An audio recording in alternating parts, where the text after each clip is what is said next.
Okay, so this is what she looks like just roughed in, as you can tell just by looking at the height difference just from the drop of the ground.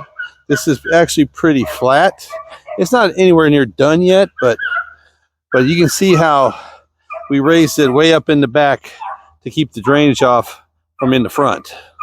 And this is going to be the lean-to. 10 foot of this is the lean-to.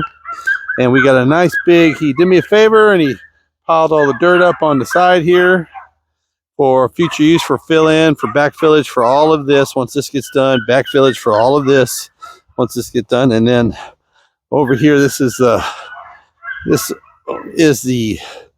front edge of the building right here. This is the front edge of the building right here. And then this is the approach. We're doing 15 by 24 or 26 for the 2 foot, 10 foot doors, 2 foot, 10 foot doors. So this will be the approach. And then we're probably going to go, it's going to be concrete also to the step with the little, a little bit of a thing on the front to keep, just in case, to keep any drainage out. And then we're going to come through and we're going to do gravel. We're going to cut this out, put gravel in here, and then use all that dirt right there to to fade everything in, to make everything look right.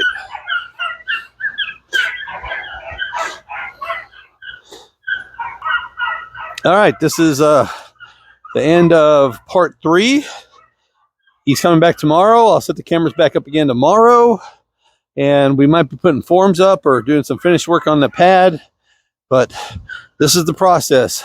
Oh, and by the way, he's back 10 days early. He came back from vacation early. Called me up last night and said, "You ready to go?" And I said, "Hell yeah, I'm ready to go." So if you're still here, like, share, subscribe, smash that button, hit that bell, tell your friends. Y'all have a great day, because a great day today can mean the beginning of the new shop in the morning. Y'all be good.